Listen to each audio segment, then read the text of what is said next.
Bonsoir à tous, bonsoir à toutes. Je suis extrêmement heureuse de vous retrouver si nombreux. Merci d'être venus malgré une grippe qui terrasse tous les quartiers. On a eu beaucoup d'excuses, mais vous êtes tellement nombreux que je crois que véritablement, là, on ne peut n'être que très, très heureuse. Merci à vous tous. Je voulais vous dire pourquoi je me présente au départemental. Comme vous avez pu le remarquer, il ne s'agit plus des cantonales, mais des départementales, bien que nous continuions à parler de canton. Donc ça va être un peu compliqué. Souvent, je dirais cantonale, ne vous troublez pas, c'est la même chose.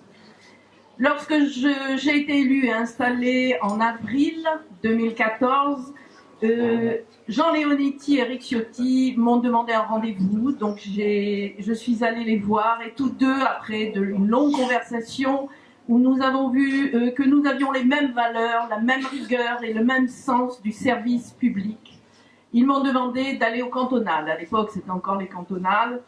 Et j'ai demandé un petit temps de réflexion parce que je savais que la tâche à Valoris-Golfe-Juan serait difficile, que nous aurions beaucoup de travail et je voulais me consacrer à mes dossiers. Ce que j'ai fait dans un premier temps. Très rapidement, j'ai travaillé avec la CASA, qui est première intermédiaire avant les départementales. Nous avons très bien travaillé, nous avons fait de belles choses. Jean Leonetti m'a soutenu en tout point, m'a aidé dans les dossiers, a reçu mes projets avec beaucoup de bienveillance. Et là, je me suis rendu compte qu'il me manquait un élément fondamental, un élément qui m'apportait des subventions, c'est le département. Je suis allée voir Eric Ciotti et j'ai demandé quelques subventions en urgence pour des projets parce que beaucoup de choses avaient été oubliées sur le territoire. Il a accédé à ma demande, mais en renouvelant, en disant il faut aller au cantonal, il faut aller au départemental. Et cette fois-ci, j'ai accepté. Nous avons été les premiers avec Georges Roux, mon binôme.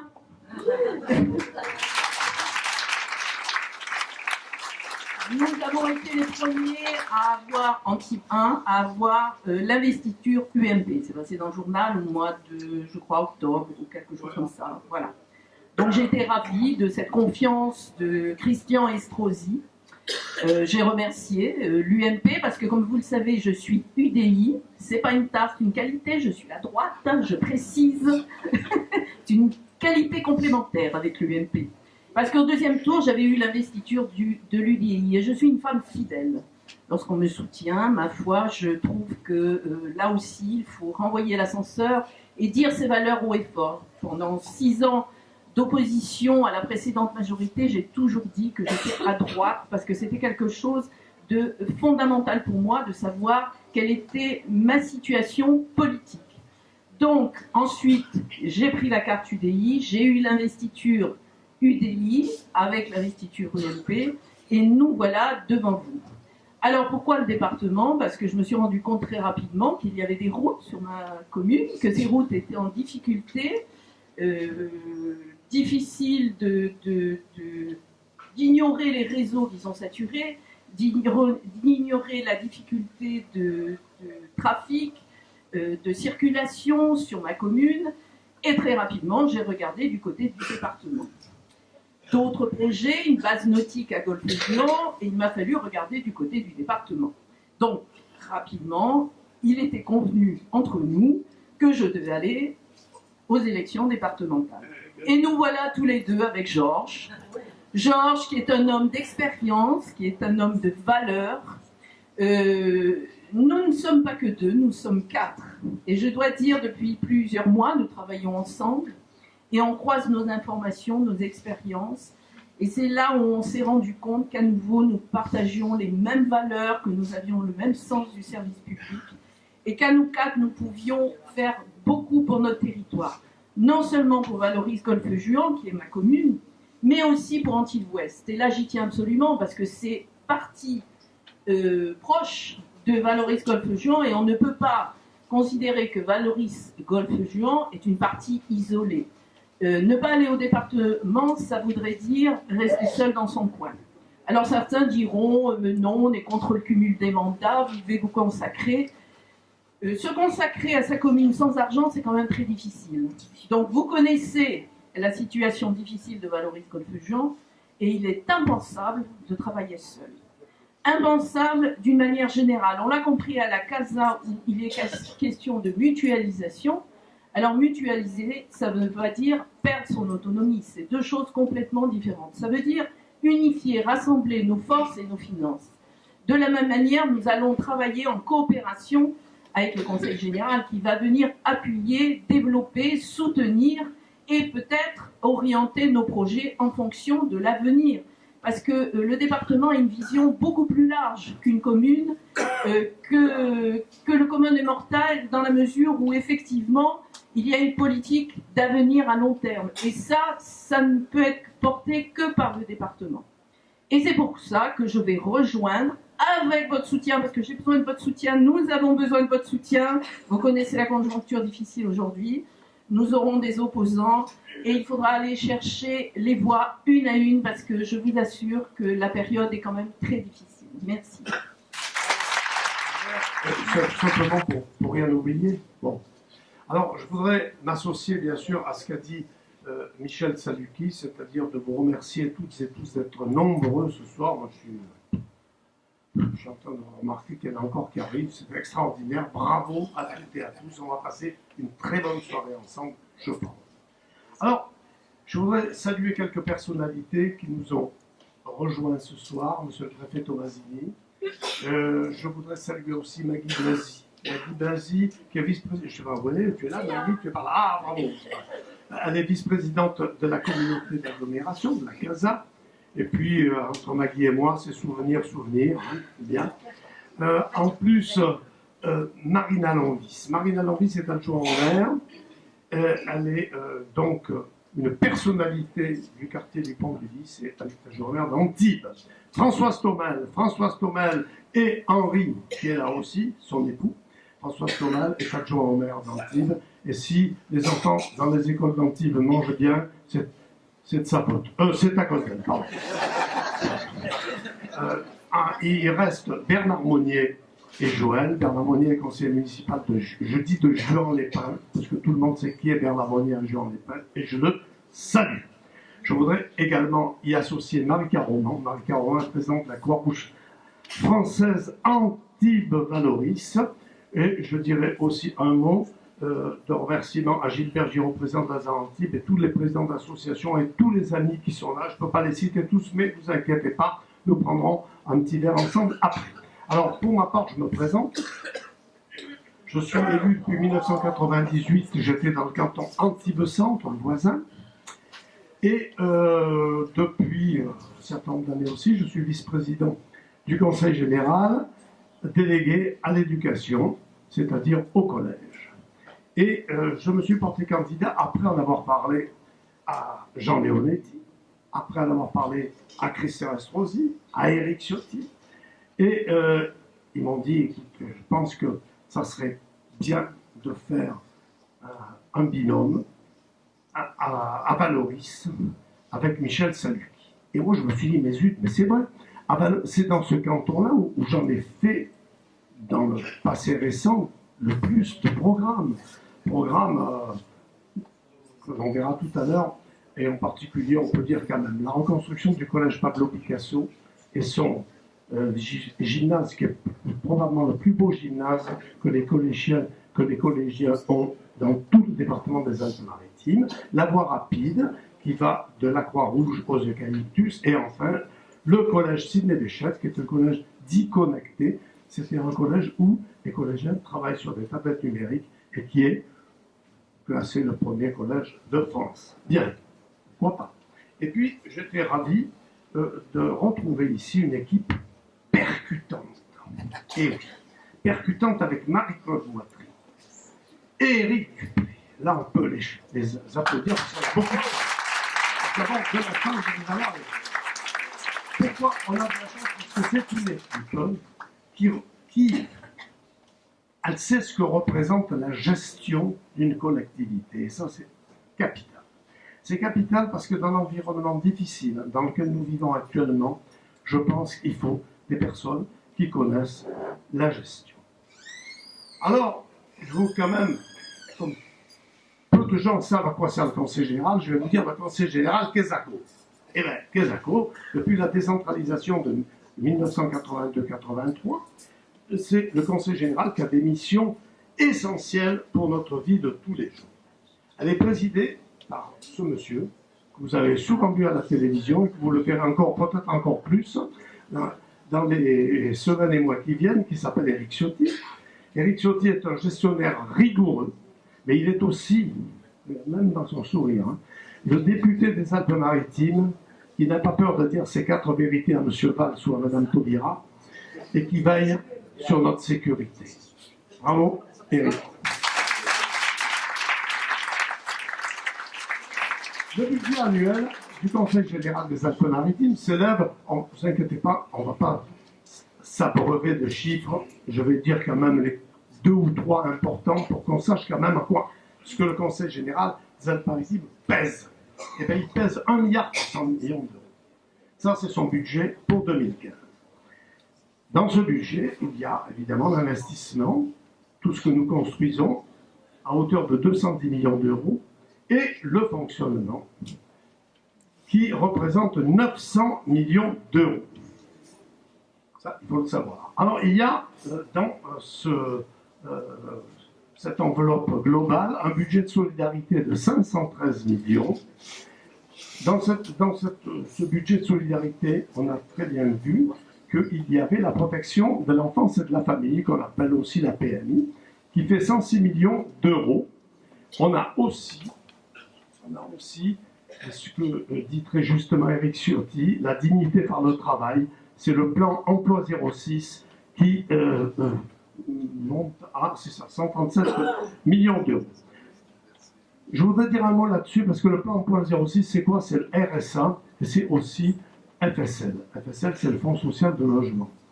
Et il faut savoir que le département des Alpes-Maritimes est peut-être le seul département de France qui traite ce plan d'emploi avec une extrême rigueur. Rigueur dans l'attribution et rigueur dans le suivi. Ça veut dire, et ça c'est un exemple vérifiable, qu'en 3 ans, nous avons économisé 20 millions d'euros en faisant la lutte contre les fraudeurs du RSA. Et ça, on en est très fiers. Ensuite, il y a celle que nous aimons tous beaucoup, c'est les personnes âgées. Et pour cette dignité des personnes âgées, il y a l'APA, qui est quoi? Qui est l'aide aux personnes âgées. Alors, l'aide aux personnes âgées, c'est quoi? C'est l'hébergement dans ce qu'on appelle les EHPAD et aussi le maintien à domicile grâce à l'allocation personnalisée d'autonomie. Il y a ensuite quelque chose qui, personnellement, et je sais que Michel le partage avec moi, quelque chose qui nous tient à cœur, c'est l'aide aux personnes handicapées. Elle concerne dans les Alpes-Maritimes 4800 personnes à domicile et 2700 en structure. C'est énorme. Et nous avons depuis 2005 ouvert la MDPH, c'est la Maison départementale des personnes handicapées à Nice, et qui représente pour nous un effort sans précédent du Conseil général. Pourquoi? Eh bien parce que rien que pour ça, nous dépensons 22 millions d'euros par an. Il y a en plus, on va tout détailler ce soir, il y a une prise en charge complète, et moi ça me tient particulièrement à cœur parce que ce sont des jeunes écoliers handicapés et des étudiants. Sur 11, on fait des transports scolaires. Pour eux, on a une prise en charge totale sur 1100 élèves. C'est quand même pas mal. Et ça ne nous suffit pas, parce qu'avec Michel, on a pensé qu'on pouvait faire mieux encore. On peut toujours faire mieux. Alors, qu'est-ce qu'on peut faire de mieux en progression? Eh bien, c'est l'insertion professionnelle des handicapés. On va s'y pencher dessus, Michel, toi et moi. Et aussi, des choses comme les logements adaptés. Il faut quand même penser, quand on crée un logement, il faudrait qu'une personne handicapée puisse entrer dans ce logement. Et ça, vous pouvez compter sur nous. Alors, il reste quelques réalisations. Et dans ces réalisations, quelque chose qui touche évidemment plus que moi la mère de Valoris Wolfe-Juan, c'est-à-dire la sécurité. La sécurité est une mission régalienne de l'État, tout le monde le sait. Cependant, le Conseil général s'implique plus que jamais dans la sécurité. Bon, on a commencé avec Christian Estrosi, quand il était président du Conseil général, à créer et entretenir des gendarmeries. vous avez de très belles gendarmeries, parce que Christian Estrosi disait, si on les fait belles, ils n'auront pas de problème de recrutement, tout le monde voudra être gendarme dans les Alpes-Maritimes. Et effectivement, c'est ce qui est arrivé. On a pu, dans le moyen et le haut pays, avoir tous les gendarmes qu'on voulait. Et c'est pas si bête que ça. Et il y a quelque chose qui touche Michel, hein, n'est-ce pas? C'est ce qu'on appelle le SDIS, Service départemental d'incendie et de secours, c'est-à-dire les sapeurs-pompiers. Qu'est-ce qu'on peut faire à Valoris pour eux? On peut faire beaucoup de choses, notamment leur donner la possibilité de se former sur les échelles, parce que nous avons un problème spécifique dans la région. Vous avez remarqué que nous avons des immeubles extrêmement hauts, de nombreux étages. Et ça ne vient pas tout de suite. Moi, je me suis fait expliquer. Effectivement, quand il y a le feu, ça paraît évident, les pompiers arrivent, etc. Sauf que les pompiers ont une échelle immense et qu'il faut être formé pour monter sur l'échelle. Il faut être échelier. Et jusqu'à présent, il se trouve que les pompiers n'ont pas eu de formation. 7 pompiers de Valoris-Golfe-Juan demandent une formation. Je me suis engagée. Georges s'est engagé. Nous avons déjà commencé le travail, je vous dis franchement, parce que nous, on ne traîne pas. Vous savez, on commence, on anticipe. Donc on a déjà, et effectivement, Éric Ciotti a répondu présent et dit qu'il est en train de travailler. Et nos pompiers auront cette formation. C'est important pour Valoris-Golfe-Juan. C'est important pour Antibouès, parce que comme vous le savez, souvent l'échelle est à Valoris, mais elle circule sur toute la Casa. Donc il est très important d'avoir le nombre de pompiers formés. Et vous le savez, mesdames, les pompiers sont dans nos cœurs. Hein, voilà. On ne souhaite pas les voir pour accidents, etc. Mais on les aime bien, et j'avoue que je leur ai souhaité la bonne année avec beaucoup de plaisir. Au nom de toutes, je leur ai fait des bises. Voilà. Alors, je voulais vous dire aussi pour la sécurité est une priorité. C'était un des points communs que nous avons avec Éric Ciotti, Christian Estrosi et Jean Leonetti. Et j'ai fait valoir tout de suite sur notre territoire l'importance de la sécurité. On a déployé immédiatement des stratégies fortes sur le territoire, ce qui fait que, je vous le dis, parce qu'on en est quand même assez fiers, que pour les fêtes de Noël, nous n'avons même pas eu une poubelle brûlée, ce qui est un record, c'est à noter. J'en profite pour remercier notre adjoint à la sécurité, je ne sais pas où il est, monsieur Michel Molesti, voilà, qui travaille jour et nuit, jour et nuit pour notre sécurité, donc c'est très important. Nous équipons la commune de nombreuses caméras vidéo, et notamment Golfe-Juan qui n'a aucune caméra vidéo à ce jour. Donc nous travaillons, et là, dans ce dossier comme dans d'autres, il a fallu financer, et je me tourne vers le conseil général qui m'a dit oui. Bravo, merci, Georges. Bon alors, moi ça fait effectivement pas mal de temps que je suis dans l'action sociale, mais maintenant je suis maire adjoint et de ce fait, je suis beaucoup, bien entendu, au CCAS, au Centre communal d'action sociale. Je salue le directeur qui est là. Bonjour Monsieur Rabla, merci. Et il est évident qu'à l'heure où la durée de vie s'allonge, nous devons penser aux personnes âgées qui nous entourent, aux seniors, et essayer de leur faciliter la vie le plus possible. C'est ce que fait le Conseil général. Il faut essayer qu'ils vivent bien, qu'ils vivent mieux, et si possible qu'ils vivent chez eux. Alors le Conseil général, effectivement, a donné ce que tout à l'heure Georges évoquait, l'APA, l'allocation personnalisée d'autonomie, qui leur permet d'avoir un certain bien-être à la maison, chez eux, dans l'appartement. La sécurité aussi, une certaine sécurité, avec notamment la télé-alarme, dont vous avez tous entendu parler. Nous avons tous dans notre famille des personnes seniors qui en ont besoin. Et bien entendu, cela permet une vie plus agréable pour eux, surtout que bien souvent ils ont des petites retraites. Et ça ne s'arrête pas là. Bon, ça peut faire sourire quelques-uns, mais le Conseil général aide aussi à des petits travaux dans les appartements. Lorsqu'on vieillit, espérons que nous vieillirons tous, il y en a qui n'ont pas cette chance. Lorsqu'on vieillit, on a souvent besoin que dans la salle de bain, la baignoire devienne une douche, qu'il y ait des barres de maintien, etc., etc., etc. Et le Conseil général aide à transformer les appartements, notamment. Le Conseil général, qu'est-ce qu'il fait encore pour nous? Eh bien, bien entendu, il aide les handicapés. Je vais vous donner un exemple qui me touche parce que dans le personnel du CCAS, nous avons une aide à domicile qui a une fille qui est non-voyante. Et le Conseil général lui a offert un chien d'aveugle. Et depuis, je peux vous dire que sa vie est complètement transformée. C'est un petit exemple, il y en a beaucoup. Il y en a beaucoup. Donc merci au Conseil général. Et puis, sur Valoris Golfe-Juan en particulier, ça, je pense que Georges en parlera mieux que moi, nous avons la chance aussi d'avoir au centre de long séjour une unité Alzheimer. Il faut y penser également, et c'est grâce au Conseil général, là aussi, qui a mis en place cette unité. Nous avons également, toujours sur Valoris Golfe-Juan, la chance, la semaine dernière, où il y a 15 jours, d'avoir signé une convention avec le foyer Les Orangers, que peut-être certains d'entre vous connaissent à Valoris.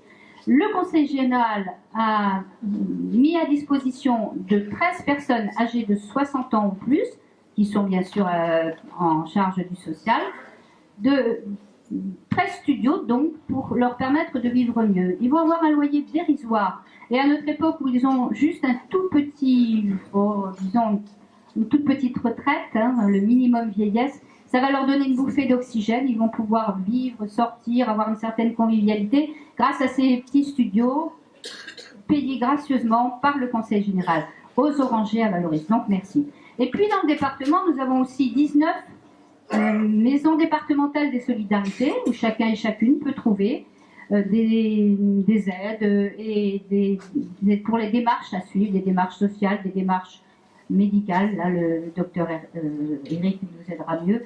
Voilà. Que vous dire de plus? En tant que professeur, ancien professeur, je salue mes élèves, mes anciennes élèves qui sont là. Bonjour. Dans une autre planète. Voilà, c'est cela. En tant que professeur, ces jours-ci, si vous prenez le journal, j'ai vu déjà aujourd'hui 2 pages formidables sur les collégiens, notamment de Roustan, qui sont allés à Auschwitz. Bon, nous avons toujours... Tu étais à Roustan, toi? Moi, j'étais à Roustan, c'est là que je t'ai connu, mon cher Georges. Oui, avec bonheur, j'ai découvert. Au conseil d'administration. Oui, c'est vrai. Et donc, ça, c'est une belle action du Conseil général, parce que nous avons tous...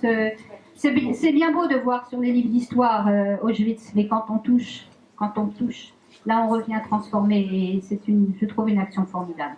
Et puis, j'ai vu aussi dans le journal hier ou avant-hier que le Conseil général avait offert des tablettes tactiles aux handicapés, c'est ça? Donc voilà, on pourrait multiplier les exemples comme ça. Aux unités qui s'appellent les Ulysse, on a distribué à toutes les unités. Ça représente beaucoup de monde sur le département, puisqu'il y en a au collège Pablo Picasso, il y en a à d'autres collèges des Alpes-Maritimes. Ils seront tous équipés, non seulement de tablettes numériques, mais surtout ce qu'il y a à l'intérieur, c'est-à-dire les contenus qui font qui n'ont pas les mêmes contenus que j'allais dire que des élèves normaux.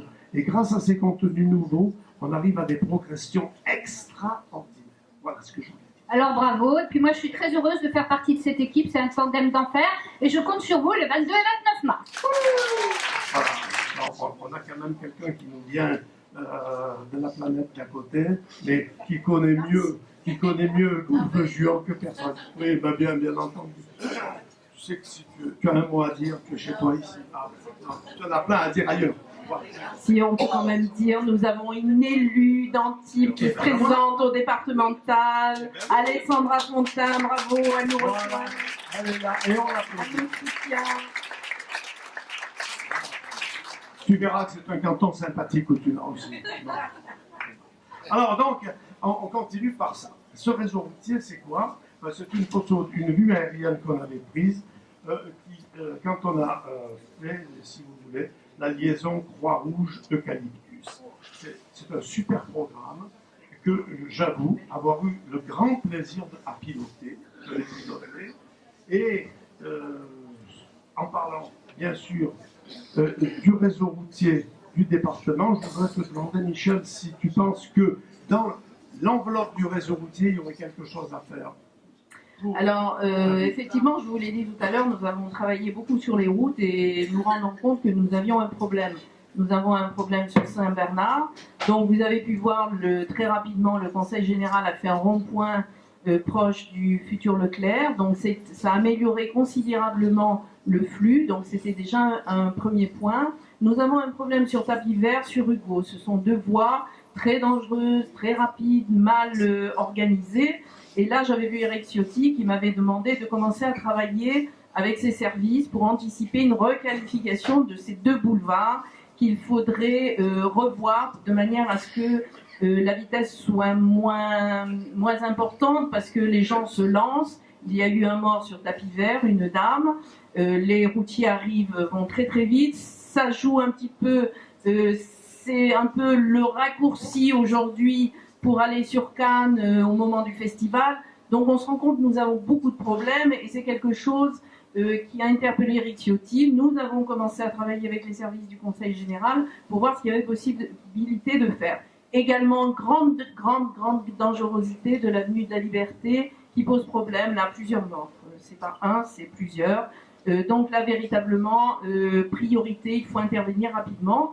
Et les services du Conseil général, de la même manière, a commencé à travailler sur les plans, sur les projets, etc., concomitamment avec la première tranche de la déviation qui, vous le savez, a déjà commencé, qui va du pont de l'Orbe jusqu'à Massier. Il y a eu déjà un usage, enfin, tout est lancé. Mais pour autant, il ne faut pas oublier la départementale, l'ancienne RN7, qui pose problème, parce que là, c'est une rampe de lancement. Sitôt les feux passés, les gens accélèrent.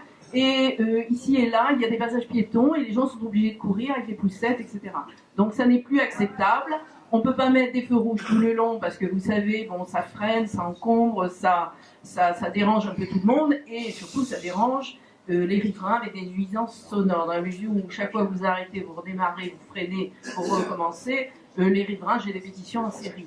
Donc c'est pas la solution, on va requalifier cette avenue de la Liberté, qu'on appelle toujours à Golfe-Juan National, mais qui est une départementale. Et je crois que là, c'est quelque chose de formidable pour nous tous, pour la sécurité. Là, on est dans la sécurité routière. Tout à l'heure, on était dans la sécurité avec les pompiers aussi.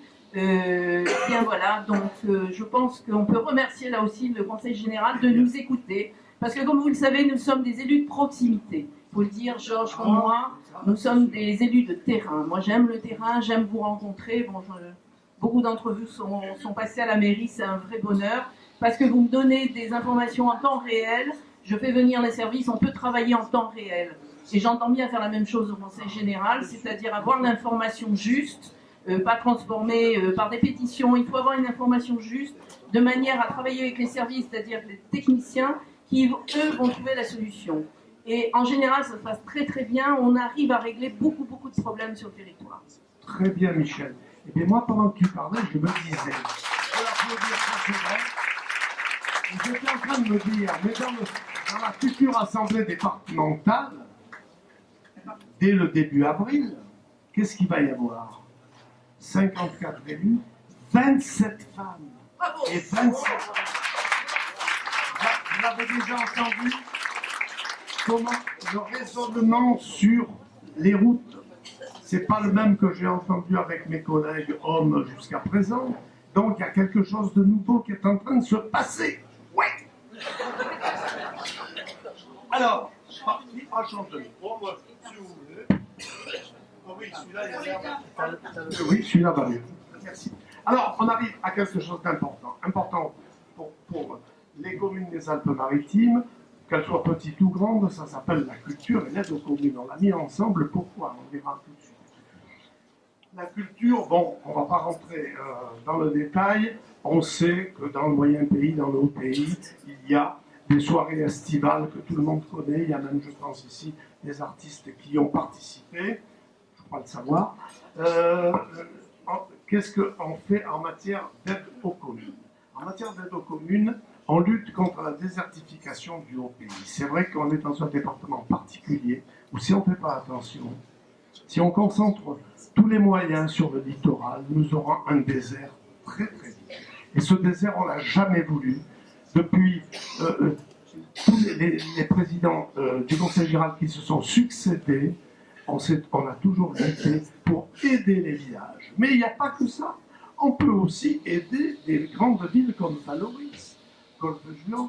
Par exemple, si vous avez un programme, ma chère Michel, elle va nous le dire, mais un programme, le Conseil général rentre dans ce programme comme partenaire financier de ce programme. Et ça, c'est extrêmement important. Alors, je crois savoir, parce que ça y est marqué là en bas, il s'appelle Villa. Eh bien, je te laisse. Alors, tout le monde connaît, je pense, Madoura. Madoura, c'est là où a travaillé Picasso pendant des années, où il a façonné ses pièces, ses céramiques, qui sont vendues dans le monde entier, qui qui font encore la réputation de Valoris pour sa qualité extrême, pour son génie. Nous avons eu la chance que la Casa achète Madura l'année dernière. Et il était prévu d'acheter le terrain qui était à côté de Madura pour y faire des logements sociaux et une médiathèque. Alors les médiathèques, c'est sympathique.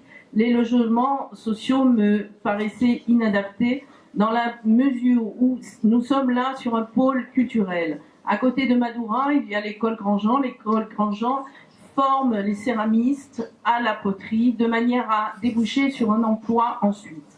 Il m'a fallu quand même 10 mois pour convaincre la Casa qu'il serait opportun de revoir le projet. Et Jean Leonetti, qui a un attachement tout à fait particulier pour la culture, a bien voulu m'écouter, a bien voulu m'entendre et a demandé que nous commencions à travailler. Nous avons travaillé autour d'un projet de qualité, culture, développement économique. Parce qu'aujourd'hui, nous ne pouvons plus investir simplement dans la culture parce que véritablement, il n'y a pas de retour sur investissement. Quand vous faites un musée, il faut savoir qu'il y a un coût pour construire un musée, mais aussi, plus grave, derrière pour le fonctionnement. Ça veut dire des employés, ça veut dire un entretien, etc., etc. Donc ça charge exagérément les budgets et ni la Casa ni la ville n'ont les moyens aujourd'hui d'assumer ce type de fonctionnement. Donc nous avons réfléchi avec Jean Leonetti, on s'est dit on va monter un projet extraordinaire.